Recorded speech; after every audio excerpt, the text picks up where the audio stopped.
Hello दोस्तों, स्वागत है आप सभी का टू द पॉइंट के एनसीईआरटीज़ एट अ ग्लैंस के सीरीज़ में। आज के इस चैप्टर में जो कि ज्योग्राफी से रिलेटेड है, हम the globe latitudes and longitudes के बारे में जानने की कोशिश करेंगे। जानेंगे कि दरअसल ग्लोब पर ये जो इमेजिनरी लाइंस हम देखते हैं, लैटिट्यूड्स और लॉन्गिट्यूड्स जिन्हें कहा जाता है, अगर वो हॉरिजॉन्टल हो तो वो लैटिट्यूड्स हैं, वर्टिकल हो तो वो लॉन्गिट्यूड्स हैं। तो ये दरअसल किस लिए इस्तेमाल आते हैं और इन सभी के बारे में जानने की कोशिश करेंगे। तो आइए शुरू करते हैं।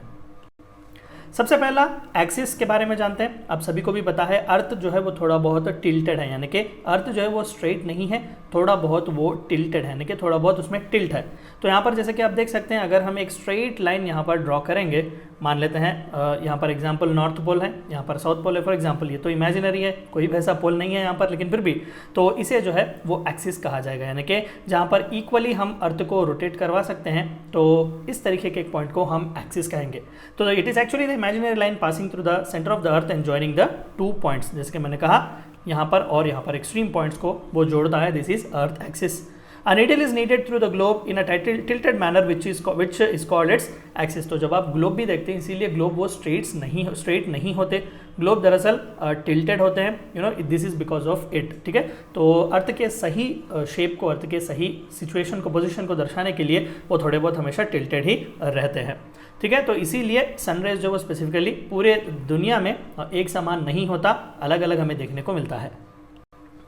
एंड फर्दर जैसे कि हमने कहा कि सभी इमेजिनरी लाइंस हमने ड्रॉ किए हुए हैं, लैटिट्यूड हो, लॉन्गिट्यूड हो, ये सभी इमेजिनरी लाइंस है जो कि हमें बहुत ही मदद करते हैं प्रिसाइज लोकेशन जानने के लिए नेविगेशन में। तो सबसे इंपॉर्टेंट जो लाइन हमें ड्रॉ करनी है या फिर ड्रॉ की हुई है, that is equator which is also called as 0 degree latitude. तो यहाँ पर आप देख सकते हैं ये अर्थ के बीचों बीच से गुजरती है, यानी कि अर्थ को 2 इक्वल पार्ट्स में डिवाइड करती है।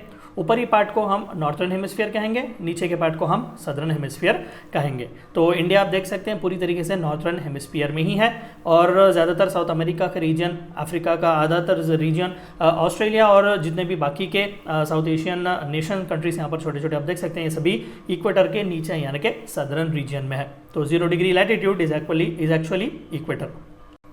और फर्दर लैटिट्यूड, जैसे कि मैंने कहा कि there are number of imaginary lines that we have drawn, all parallel circles from equator up to the poles are called parallels of latitude. अभी जो कि हमने इक्वेटर को देखा, फॉर एग्जांपल 0 डिग्री लैटिट्यूड था, तो इसी को फॉलो करते अगर हम पोल्स तक इसी तरीके के लाइन्स अगर हम बनाते जाएंगे, तो these lines will be called nothing but latitudes. ठीक है, पैरेलल्स ऑफ लैटिट्यूड्स।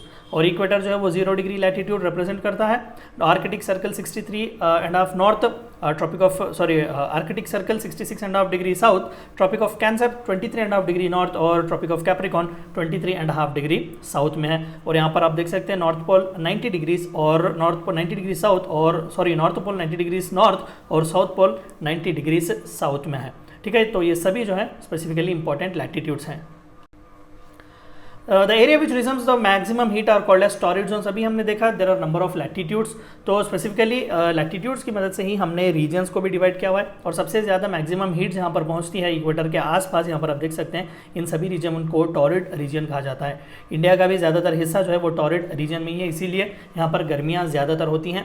और मीडियम टेम्परेचर जहाँ पर हमें देखने को मिलता है, यहाँ पर ग्रीन कलर का आप देख सकते हैं, सभी टेम्परेट रीजन इसे कहा जाता है। और फाइनली यहाँ पर जो एक्सट्रीम आर्कटिक और अंटार्कटिक सर्कल में जो आप देख रहे हैं, it is called as frigid zone, क्योंकि वहाँ पर पूरी तरीके से बर्फ जमी हुई होती है। और दूसरा सेकंड मोस्ट इंपॉर्टेंट डिवीजन और या फिर इमेजिनरी लाइन है लॉन्गिट्यूड। हमने हॉरिजेंटली अर्थ को तो डिवाइड किया हुआ था और हमें उसे लैटिट्यूड का नाम दिया, लेकिन वर्टिकली भी तो डिवाइड करना पड़ेगा, क्योंकि हमें प्रिसाइज लोकेशन अगर पता करना हो तो कहीं ना कहीं ग्रिड्स का इस्तेमाल करके ही हम पता करते हैं। तो पैरेलल ऑफ लैटिट्यूड्स को इक्वली परपेंडिकुलरली अगर कट करने वाले जो चीज़ें हैं, that is longitude, they are also called as meridians. All meridians are of equal length. अभी जैसे कि हमने देखा लैटिट्यूड्स जो है जैसा जैसा ऊपर जाते हैं साइज छोटा छोटा होते जाता है उनका, लेकिन लॉन्गिट्यूड्स का इस तरीके से नहीं होता, सेम ही होते हैं, वो पूरी जगह जहाँ पर भी जाएं वो पूरे अर्थ को एनसर्कल करते हैं। तो सभी देशों ने मिलकर जो है डिसाइड किया कि 180 डिग्री का जो लॉन्गिट्यूड है हमारा, जो कि ग्रीनविच रॉयल ऑब्जर्वेटरी या फिर ब्रिटिश रॉयल ऑब्जर्वेटरी जहाँ पर सिचुएटेड है, वहाँ से गुजरता है 180 डिग्री मेरिडियन, उसे हम प्राइम मेरिडियन नाम देंगे। तो ज़्यादातर हमारे टाइम्स को जो है इसी 180 डिग्री लॉन्जिट्यूड के आगे और पीछे, आपने कई बार देखा होगा स्टैंडर्ड ईस्ट या फिर स्टैंडर्ड वेस्ट का टाइम, तो दरअसल इसी 180 डिग्री लॉन्जिट्यूड की मदद से ही उसे कैलकुलेट किया जाता है।